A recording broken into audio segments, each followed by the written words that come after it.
dengan penuh iman. Siap saudara?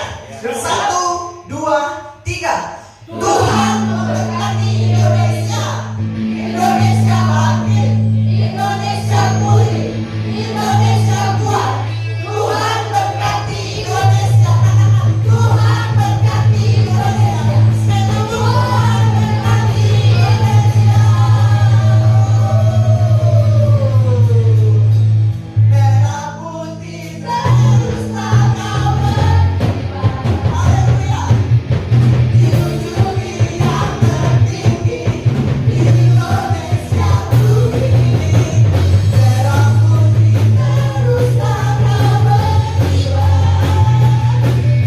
Tuhan akan selalu menjagamu. Merah putih, merah putih terus takkan berkibar. Dijunjungi yang tertinggi. Indonesia pulih. Merah putih terus takkan berkibar. Tuhan akan selalu menjagamu. Tuhan akan selalu menjagamu. Kita merayakan hari kemerdekaan Indonesia yang keberapa, saudara? 78 dikatakan. Ya, kita bersyukur kita hidup di zaman bukan di zaman peperangan loh saat ini, tetapi sama sebenarnya perjuangannya. Kita nggak angkat senjata mungkin. Kalau zaman dulu, zaman sebelum tahun 45 harus angkat senjata. Hidup mungkin penuh ketakutan, apalagi ketika dijajah oleh bangsa Jepang, lebih mengerikan katanya gitu ya. Kemarin juga saya membagikan berkat di youth gitu ya. Hidup dalam penjajahan. Tetapi saat ini kita sudah merdeka dikatakan. Nah, saat ini saya mau men-sharingkan tentang merdeka atau mati. Slogan merdeka atau mati ini dipakai di zaman perjuangan ya oleh para pahlawan. Mereka memutuskan untuk melawan penjajah dan berjuang untuk merebut Indonesia. Makanya mereka bertekad untuk berjuang sampai titik darah penghabisan supaya bangsa ini merdeka, gitu ya. Kemerdekaan adalah hak segala bangsa. Tetapi benarkah kita sudah hidup di dalam kemerdekaan sesungguhnya? Ya, mungkin secara de jure, betul ya saya bacanya ya. Secara hukum kita merdeka saat teks proklamasi dibacakan. Ya, kami bangsa Indonesia menyatakan gitu ya, ditandatangani itu resmi secara hukum sah di mata negara bahwa bangsa Indonesia merdeka tanggal 17 Agustus 1945. Tadi lagunya sudah dinyanyikan gitu ya. Tapi bagaimana secara de facto atau kenyataannya? Karena ternyata di zaman kemerdekaan ini pun banyak orang yang belum merasakan kemerdekaan. Karena masih hidup di dalam ikatan-ikatan. Ikatan apa? Ikatan-ikatan dosa, penderitaan, kutuk. Ya, ketika seseorang masih terikat oleh dosa, sesungguhnya orang tersebut belum merdeka. Bukan berarti gini, oh manusia kan masih bisa berdosa, oke. Tetapi saya katakan ini yang terikat. Terikat artinya gini, setelah tahu tentang firman Tuhan, mengenal Tuhan Yesus, bahwa kita sudah dilepaskan dari dosa, tetapi masih terikat oleh dosa. Ya, bedakan. Itu mungkin masih bisa berdosa, tetapi jangan terikat, saudara. Ya, secara rohani ketika kita sudah menerima Kristus, kita mengerti nih bahwa pengorbanan Tuhan Yesus di kayu salib itu merupakan bukti bahwa kita tuh udah dimerdekakan dari dosa. Ada amin, saudara? Dimerdekakan dari dosa. Tapi betul nggak kita udah merdeka? Saya kasih contoh sebelum saya baca ayat. Ketika bangsa Israel dipimpin oleh Allah keluar dari Mesir, mereka ya setelah ada perjuangan mengalami itu ya perjanjian sama Firaun, nggak boleh keluar kan, karena waktu itu bangsa Israel ini mengalami penindasan, penjajahan, mereka menderita loh gitu, walaupun mungkin mereka nggak kelaparan ya, dijamin makanannya gitu, tetapi mereka ditindas, mereka disuruh bekerja dengan luar biasa, kerja rodi lah gitu ya. Nah terus melalui perjuangan ya, dimana ada tulah, ada berapa tulah? 10 tulah. Akhirnya bangsa Israel dibebaskan sama Firaun. silahkan bawa keluar, dipimpin oleh Musa.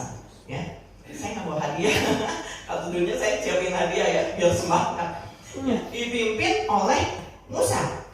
Nah, mereka toh secara hukum gitu, begitu mereka keluar dari tanah Israel, jalan ya, nggak pakai mobil, keluar gitu, mereka merdeka.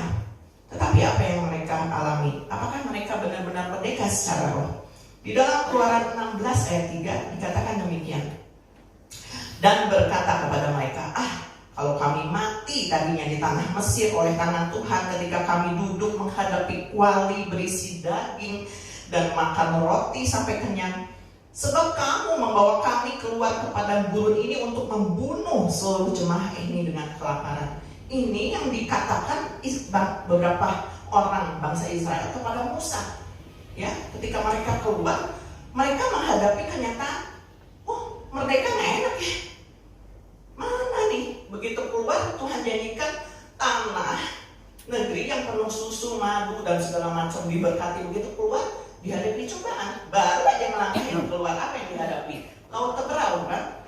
Waduh, kemana nih? Di sini pasukan mengejar. Kemana? Gitu. Tapi Tuhan yang tahan kuasanya kan. Mereka berjalan, di padang gurun mereka kelaparan, kehausan, kepanasan. Mereka mengeluh dan bersungut-sungut. Ya, mereka katakan kepada Musa yang ditunjuk loh sama Tuhan oleh Tuhan sendiri untuk memimpin bangsa Israel. Kamu mau menyebabkan kami ini mati ya kelaparan di padang gurun ini. Lihat saudara, mereka sudah merdeka secara jujur gitu ya, tapi de facto-nya, secara nyatanya mereka belum, baru keluar aja sih kan. Mungkin ketika kita juga mengenal Tuhan Yesus banyak, bukannya yang kalau pikiran kita gini, ikut Tuhan Yesus enak ya, diberkati, minta apa-apa dikasih. Saudara, ya, bukan itu saudara.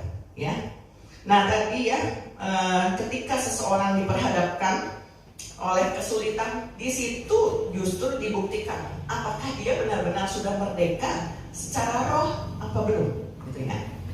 Nah, tiap orang pasti ingin dibebaskan dari ikatan-ikatan yang menyebabkan penderitaan secara jasmani. Orang nggak mau menderita sakit, udah pasti nggak mau, ya. Sakit berkepanjangan, tetapi kenyataannya kita hidup di dalam daging pasti bisa sakit, pusing lah, sakit perut lah, atau bahkan sakit yang lebih parah. Nggak mau tiap orang mengalami penderitaan, betul, nggak ada yang miskin gitu. Tapi kenyataannya mungkin kita, tapi saya ganti gini ya, miskinnya gini, mungkin standar kehidupannya di bawah gitu ya dari orang lain.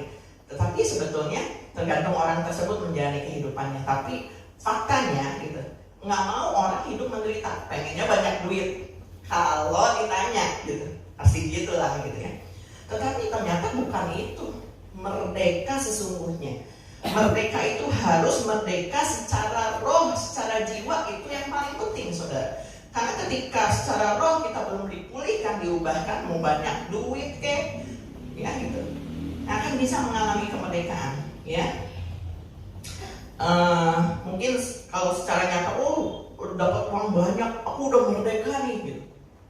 Enggak, itu bukan itu, gitu. Walaupun mungkin salah satunya ketika saudara diberkati secara uang lebih banyak dari yang lain, saudara pasti mengalami namanya yang bahagia ya, punya uang bisa beli apa-apa. Tetapi merdeka yang sesungguhnya itu seperti apa, ya? Di dalam Galatia 2 ayat 20 berbunyi demikian. Namun aku hidup, tetapi bukan lagi aku sendiri yang hidup, melainkan Kristus yang hidup di dalam aku.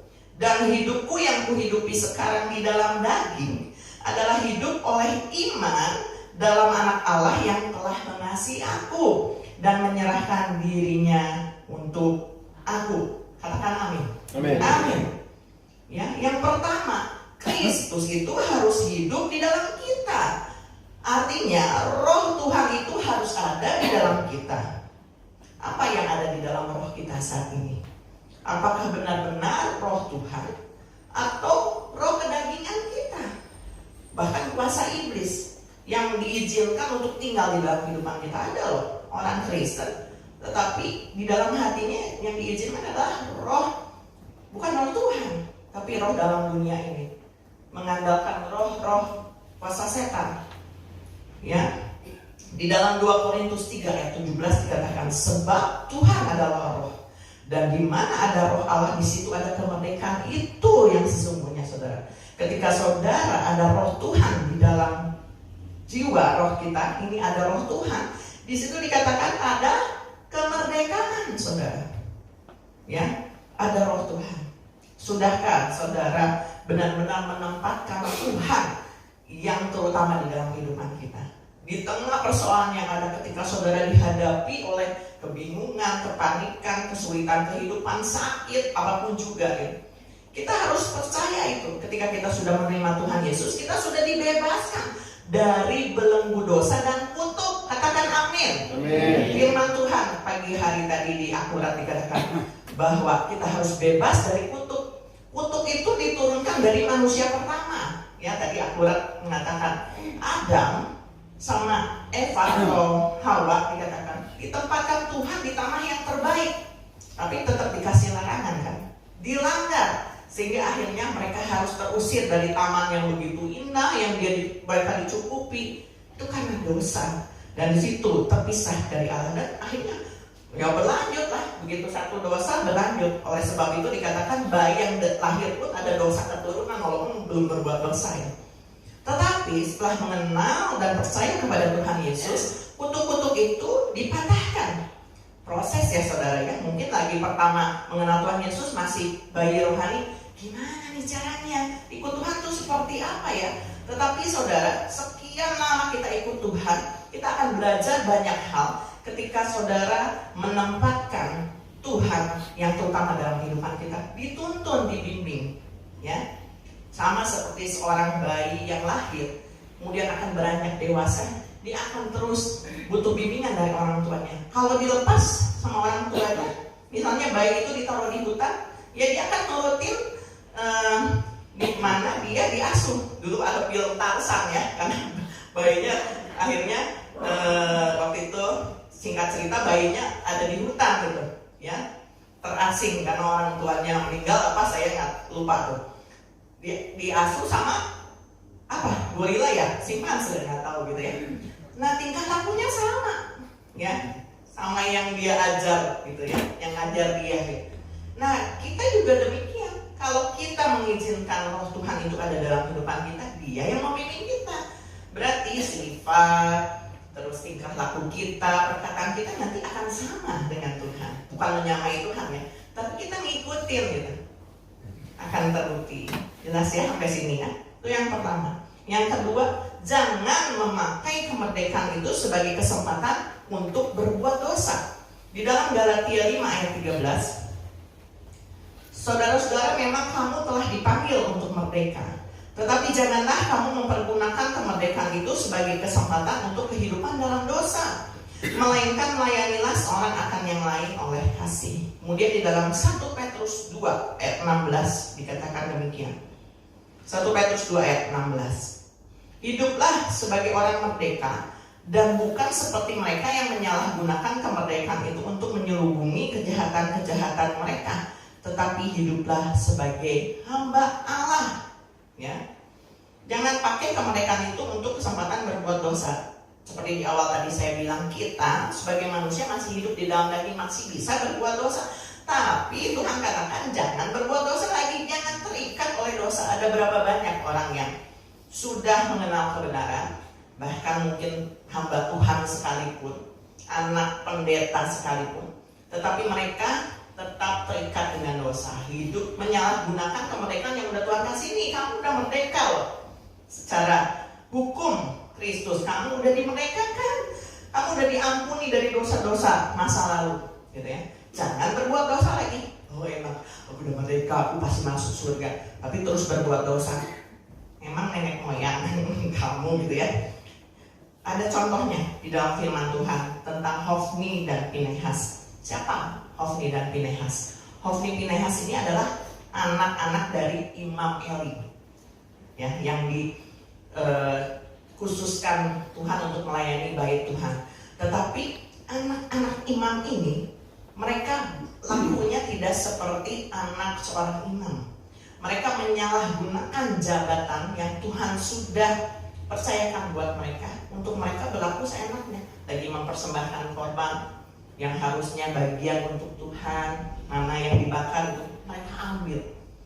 Mereka hanya ingin memuaskan hawa nafsu mereka sampai suatu saat, ya. Dan imamnya ini nggak tegur, anaknya salah nggak ditegur, ya, mati loh dua-duanya. Anak imam, anak pendeta, itu ya. Jadi saudara, ketika kita ikut Tuhan, mungkin kita mengalami banyak teguran, bukan yang enak. Udah percaya sama Tuhan gini kan ini, masih susah apa-apa dilarang, katanya merdeka, ini nggak boleh, itu nggak boleh. Tetapi saudara, teguran yang dari Tuhan, ya, teguran firman Tuhan itu untuk mendidik kita, menjadikan kita orang yang sukses loh. Ada amin? Ya, tapi kebanyakan orang nggak mau, pengennya lihat hasilnya. Tuh diberkati, itu kaya, tuh nggak menderita, nggak kenal Tuhan loh, ateis gitu ya. Kaya banget gitu, aku menderita ya gitu. Karena pikirannya belum diubahkan, hanya ke jasmani. Itu masih bayi rohani. Tetapi puji syukur saudara, ketika saudara mengaku dengan mulut saudara Tuhan itu adalah juru selamat kita terus berjalan. Ada kesulitan apapun juga terus berjalan. Tuhan, aku mau terus berjalan. Kuatkan aku. Percaya saudara, Tuhan akan terus memulihkan keadaan kita. Lebih kuat dari sebelumnya, lebih diberkati dari sebelumnya. Bukan kayak orang-orang yang mengenal Tuhan, mungkin mereka diberkati secara keuangan jasmani, tapi nggak ada yang tahu secara roh. Itu antara kita sama Tuhan. Berapa banyak orang yang menggunakan kesempatan untuk berbuat tidak baik ketika posisinya memberikan kesempatan untuk itu. Banyak pejabat yang korupsi, enak di atasnya. Korupsi padahal udah dapat gaji gede, korupsi juga gitu. Ya, makanya terus yang karena sekarang serba medsos ya, semua ngeliat kan, viral ya, artis-artis tuh ya, ada penyimpangan seksual itu, tokoh-tokoh pemerintahan ya, percabulan, hal-hal kedagingan. Bagaimana anak-anak Tuhan melihat hal itu? Apakah cukup biasa itu mah, atau malah mentertawakan mereka? Kita harus berdoa saudara, agar roh-roh tersebut tidak mengikat kita. Karena bahaya ya, ini di media sosial aja anak pejabat mukulin orang seenaknya sampai mati. Ini tubuh Tuhan yang punya loh. Ya, oleh karena itu kita harus berdoa setiap saat supaya kita dilindungi oleh Tuhan, supaya kita terhindar dari malapetaka. Amin. Orang jalan aja bisa tiba-tiba ditondok orang, kayak kemarin disiram air keras gitu ya. Beritanya wah mengerikan sekali. Tapi kita percaya tiap pagi kita berdoa, Tuhan lindungi aku. Memang aku sudah dimerdekakan. Kami percaya bahwa Tuhan melindungi tubuh dan darah. Tanpa seizin Tuhan nggak akan terjadi sesuatu pun yang malapetaka yang akan menimpa aku. Itu yang harus kita pegang karena firman Tuhan mengatakan demikian ya saudara. Nah, ketika kita melihat hal-hal viral itu di medsos, celakanya saudara, kalau orang-orang yang nggak kuat imannya dalam Tuhan, niru loh saudara. Benar nggak? Gampang niru yang jahat. Kenapa nggak niru yang baik sih? Yang jahat yang ditiru karena jalannya instan. Oh itu enak banget ya, kayak cepet dapat duitnya, tiru gitu. Anak Tuhan nggak boleh kayak gitu, walaupun susah jalannya. Enak ya itu ya. Korupsi jangan ya, gitu. Ya, anak Tuhan harus berpegang kepada firman Tuhan. Ya, jangan kita memakai kemerdekaan untuk kesempatan berbuat dosa. Enggak Tuhan, aku tolak di dalam nama Tuhan Yesus. Itu tergiurnya, itu iming-iming dunia itu lebih besar loh saudara. Ya, sekarang gampang begitu prinsipnya orang yang mamer ya, kayak orang tas ratusan juta. Pengen, kapan ya punya tas kayak begitu? Terus ya yang ingat itu. Jangan hal-hal jasmani saudara, tapi ingatlah hal rohani. Tempatkan tadi ya Tuhan yang terutama dalam kehidupan kita, roh Tuhan ya dalam hidup kita, dan jangan gunakan kesempatan atau kemerdekaan ini untuk berbuat dosa. Ditolak di dalam nama Tuhan Yesus ya. Nah yang ketiga, menjadi hamba kebenaran. Menjadi hamba kebenaran. Kan udah merdeka, kok jadi hamba lagi sih? Lain saudara. Di dalam Roma 6 ayat 18 dikatakan, kamu telah dimerdekakan dari dosa dan menjadi hamba kebenaran. Jadi ketika kita dimerdekakan dari dosa oleh Tuhan, kita berpindah dari dunia atau dari kegelapan perbuatan-perbuatan yang melukai hati Tuhan, hal-hal kedagingan. Kita juga baca ya, ada buah-buah roh, ada perbuatan daging. Itu saudara harus banyak baca firman. Terus dipindahkan sama Tuhan. Nih, udah ditempatkan, kamu sudah diampuni dosa. Jadi hamba kebenaran artinya bukan kita enak loh terikat gitu, tapi justru itu kenikmatan, saudara. Ketika saudara dimerdekakan oleh Tuhan, saudara menjadi hamba kebenaran. Bukan jadi nggak merdeka, tapi justru dikatakan di dalam Yohanes 8 ayat 32 berbunyi demikian. Dan kamu akan mengetahui kebenaran, dan kebenaran itu akan memerdekakan kamu. Amin. Mengetahui kebenaran. Kebenaran apa? Firman Tuhan. Makanya sikap kita dalam mengikuti Tuhan itu akan mengekspresikan atau menandakan apakah kita udah betul-betul merdeka atau tidak. Sikap dalam mencari Tuhan, sikap dalam membaca firman Tuhan, mendengar firman Tuhan, merenungkan firman Tuhan, baik di dalam ibadah maupun dalam keseharian. Gimana sikap kita dalam ibadah? Apakah kita badannya di sini, telinga kita di mana? Dengar firman atau dengar yang lain? Ada di dalam ibadah, makanya ada gereja-gereja yang menetapkan peraturan gini, masuk dalam gereja, handphone matiin ya, gitu. Tapi kalau kita masih bebas ya, ini ujian sebetulnya. Jadi saudara belajar dari hal itu, dikasih kebebasan nih. Tapi saudara jangan coba-coba pas ibadah ya, main game, di offin, ini biarin lah Tuhannya mah mau bicara firman Tuhan, saya main game di offin, gitu ya.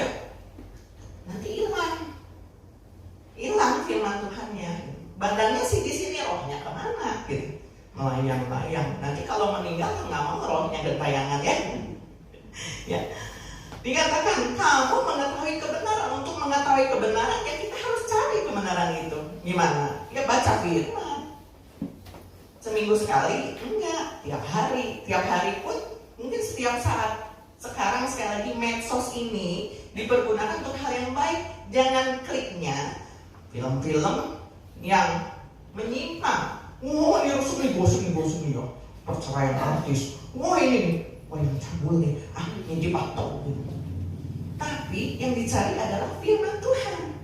Begitu dapat ayat, amin. Ada orang yang dikirim firman Tuhan, saya udah pernah berkali-kali bilang, dikirim firman Tuhan kebanyakan saya diblok. Ya, nggak usah dikirim firman gitu ya. Ada loh yang kayak gitu. Kalau saya amin nih, walaupun kadang saya juga ya pas menerima banyak firman, saya juga suka ngirimin firman. Mau nggak ya orang saya kirim firman? Kadang saya tanya dulu, keberatan nggak kalau saya kirim firman? Enggak, oke saya kirim. Tapi kalau misalnya enggak respon atau malah ngeblok, ya udah saya nggak kirim gitu ya. Itu kan hal kebenaran, akhirnya lo yang menolak kebenaran.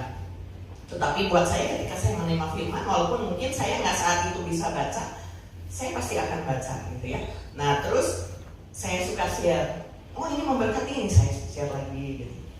Ya, jadi kalau saudara mendapat firman yang rema buat hidup saudara, share. Ketika berarti yang ini, kalau saudara dapat firman, saudara baca, saudara pahami, itu masukkan dalam hati saudara. Saudara bagi, itu pasti dapat kekuatan buat orang yang membacanya maupun kita lagi terus sering berbagi, lama-lama hafal loh. Saya dulu ya lagi zaman muda suruh ngafalin ayat Alkitab, ya lumayan lah, itu nggak jago banget gitu.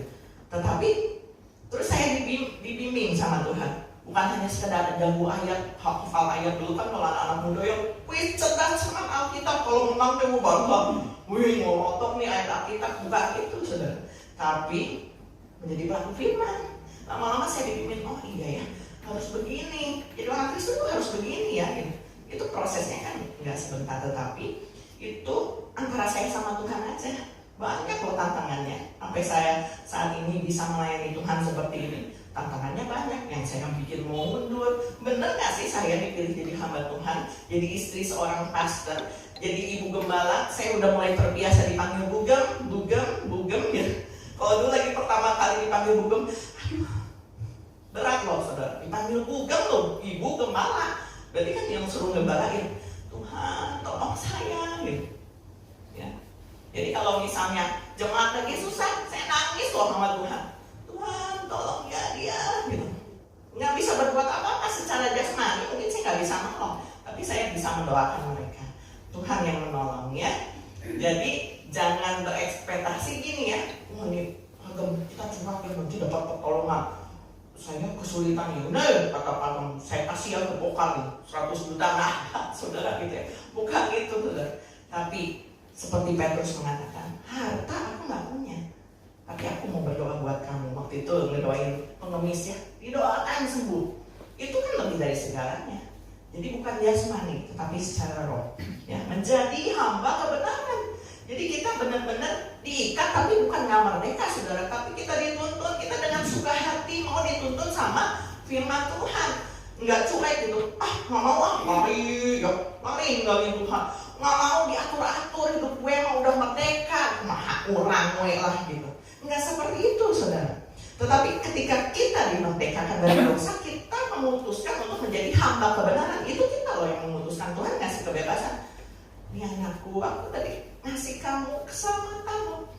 Terus kita lari kemana-mana, cuek, nggak ngerjain, nggak jadi hamba kebenaran. Sedih nggak Tuhan ya? Sedih. Kalau kita sebagai orang tua, anak kita dikasih ajaran, terus nggak nurut, orang tua gimana rasanya? Sedih. Makanya banyak kalau yang nggak tahu orang tuanya jadi stres, mungkin marah-marah, ngasih taunya gitu ya. Saya juga lagi diuji terus kesabaran, punya 3 anak ya gitu ya. Itu juga perjuangan. Makanya seorang ibu atau seorang orang tua itu, dulu saya waktu lagi belum mengalami orang tua, mungkin saya nggak ya gitu ya. Biasa aja, mungkin juga saya ada nurutnya sama mami saya gitu, menganggap saya udah nurut kok gitu ya. Saya berbakti kok gitu. Ternyata banyak hal yang belum saya bisa lakukan untuk membahagiakan orang tua. Bahkan sampai papi saya meninggal pun masih banyak yang belum bisa saya kerjakan buat papi saya ya. Nah, tapi saudara, bahwa kita harus dimerdekakan menjadi hamba kebenaran.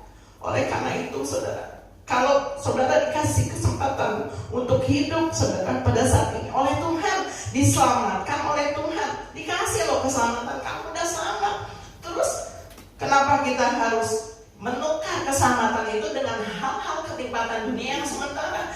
Sementara firman Tuhan katakan, kalau kamu memilih untuk, kan dikasih pilihan kehidupan atau kematian tadi ya, merdeka atau mati gitu. Pilihlah kehidupan supaya kamu hidup. Tapi banyak orang yang ternyata memilih kematian saudara. Dia nggak mau taat, dia nggak mau membaca firman Tuhan, dia masa bodoh sama rohnya. Kasihan ya roh kita kalau kita dibiarkan, roh kita ini dibiarkan kelaparan, gersang ya, tidak menikmati firman Tuhan. Ada ibadah, cueklah ibadah. Minggu depan lagi ada kesempatan. Kalau iya ada kesempatan. Kalau besok Tuhan datang gimana? Saudara kedapatan sedang berbuat dosa, masuk surga nggak gitu? Ada banyak orang yang meninggal ya, orang Kristen gitu, tetapi pada akhir hidupnya menjadi terkemudian, artinya tidak memelihara iman. Serba salah. Secara manusia mungkin kita menilai, kita nggak bisa menghakimin, oh masuk neraka ya itu orang itu. Waktu detik-detik sakratul maut itu menjemput seseorang, itu juga hubungannya sama Tuhan. Kita nggak tahu loh, waktu dia dalam keadaan koma, Tuhan datang gitu ya. Udah dikasih tahu gitu, bisa aja bertobat. Tapi secara manusia kita kan ngelihatnya gini, wah berbuat dosa nih masuk neraka. Tentu juga ya. Tapi ada juga yang bilang, oh dia baik ya, dia pasti masuk surga. Itu rahasia Tuhan benar. Tapi kitanya masing-masing pribadi nih hidup di dalam dunia, nggak ada yang tahu. Suami istri juga nggak ada yang tahu loh kadang-kadang. Ya, dia hatinya ada apa nggak tahu ya. Sama Tuhan, nggak ada yang tersembunyi. Di dalam Filipi 2 ayat 12 dikatakan, hai saudara-saudaraku yang kekasih, kamu senantiasa tabah. Karena itu tetaplah kerjakan keselamatanmu dengan takut dan gentar, bukan saja seperti waktu aku masih hadir, tetapi terlebih pula sekarang waktu aku tidak hadir. Saudara, kerjain keselamatan, taat istaat, nggak ada setengah taat. Tapi ya taat, ketika kita dapat firman Tuhan, aku mau melakukan apa yang disuruh Tuhan, itu namanya taat. Atau gini, nah ketahuan bapak gembala, ibu gembala, apa-apa, Tuhan lihat loh gitu. Yang tersembunyi Tuhan lihat. Kadang-kadang kita menilainya kayak gini, orang nggak lihat, Tuhan lihat loh. Mau kamu nyumput di bunker sekalipun, Tuhan lihat apa yang saudara lakukan, apa yang saudara pikirkan. Tuhan tahu.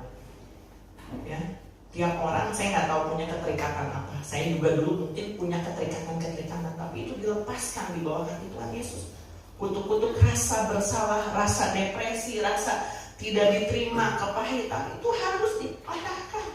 Karena itu mengganggu kehidupan kita, kemerdekaan kita. Dikatakan kemerdekaan itu hak. Kita terima loh, dikasih hak gitu. Oh iya, tapi yang kita terima kosong. Kemerdekaannya kosong gitu.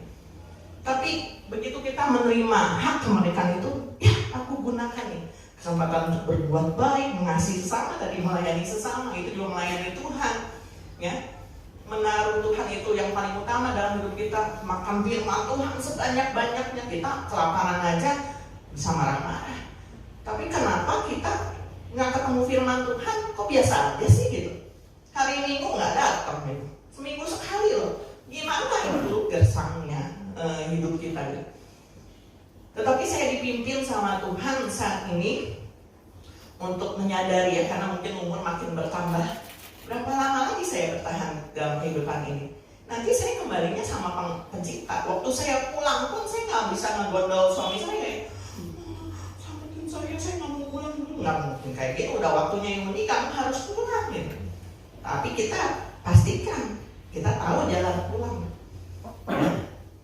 Tahu ada lagu ya, tahu jalan pulang, jangan kesasar jalan pulangnya. Udah harus yakin gitu ya. Galatia 5 ayat 1, supaya kita sungguh-sungguh merdeka, Kristus telah memerdekakan kita. Karena itu berdirilah teguh dan jangan mau lagi dikenakan kuk perhambaan. Ini yang harus kita lakukan tadi, menjadi hamba benar. Oke. Tetapi setelah kita merdeka, berdiri teguh. Karena goncangan dari tawaran dunia itu sungguh menggiurkan loh. Ya, ikut Tuhan malah susah. Kita bikin goyang, aduh ya gitu. Tapi ikut dunia tawarannya, tarikannya, magnetnya lebih kuat. Asik. Karena itu yang dilihat mata loh. Mata kita kan melihatnya yang kinclong-kinclong ya. Ya wah, gampang. Dunia tuh nggak susah. Malah yang happy-happy, ikut sana gitu. Ya. Berdiri teguh, jangan dikenakan kuk perhambaan, kuk dosa.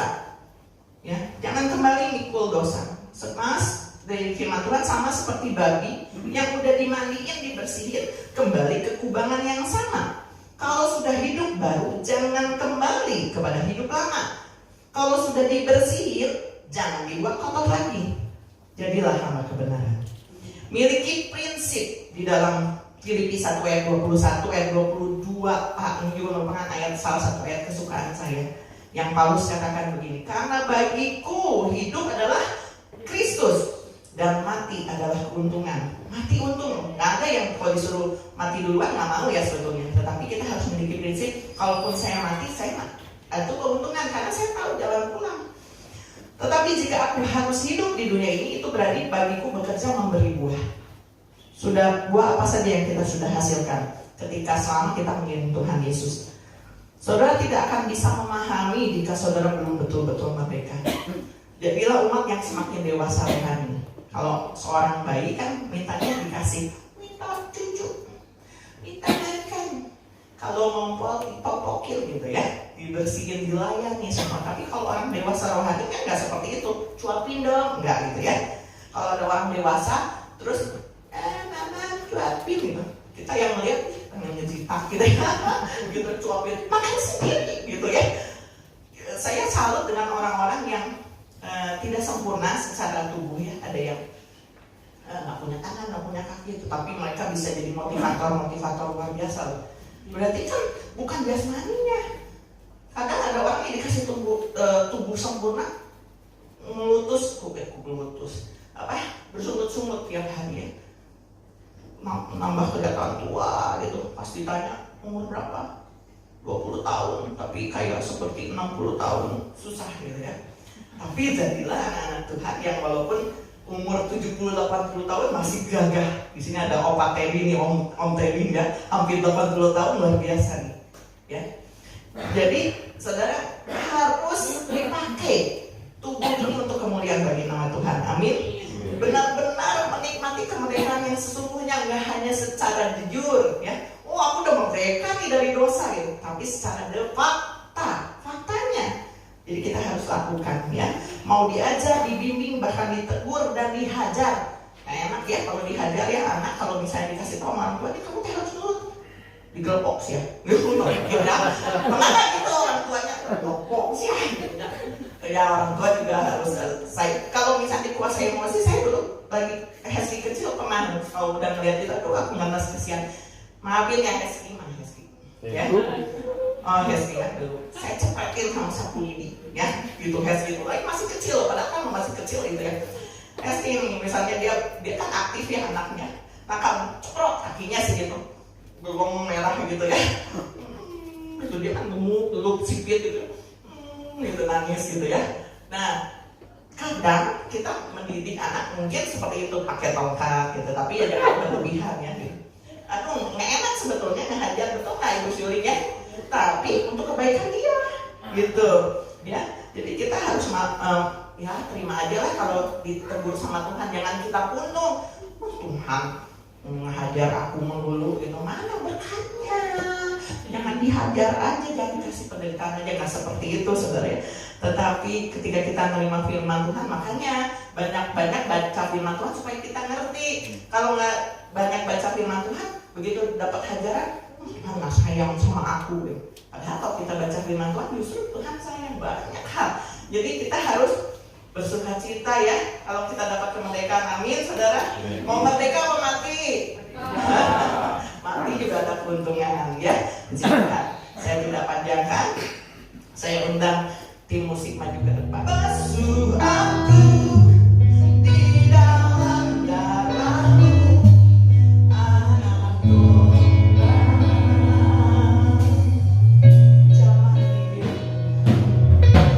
Jamah bibir, luruskan hatiku dengan roh, dengan roh. Inilah kerinduan bagi kami Tuhan. Ku rindu kemuliaan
kami sungguh menikmati keberadaan Tuhan di tengah-tengah kami. Kami boleh menikmati puji-pujian karena Engkau hadir di dalamnya. Dan biarlah puji-pujian kami pada hari ini menyenangkan hati Tuhan. Dan juga kami boleh menikmati firman-Mu yang mengingatkan kepada kami betapa kami sudah dimerdekakan oleh darah Yesus. Dan kami punya Tuhan Yesus jaminan masuk ke dalam kerajaan surga oleh karena darah-Mu Yesus. Dan kami juga boleh memberitakan hal ini kepada banyak orang, kepada banyak jiwa, agar mereka juga diselamatkan seperti kami sudah diselamatkan pada hari ini.